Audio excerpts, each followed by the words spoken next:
What's going on? So I got the Pyramid Path bowling bag for a single ball. I wanted to go over a couple of things that I really like about this. Got this for my girlfriend.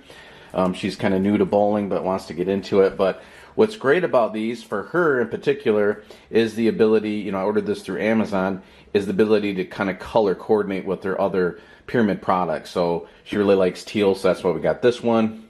But real quick, we have, the center here where she can keep her ball, and then we have a pouch up here. She could probably keep like a towel, a chamois to clean the ball, her shoes fit in here nicely, and then she wants something else like a wrist brace down the road.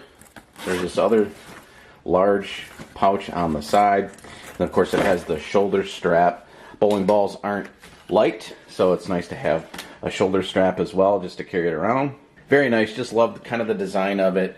The pyramid stitching, path stitching, and again the color, the ability to color coordinate between all their other products makes it very convenient.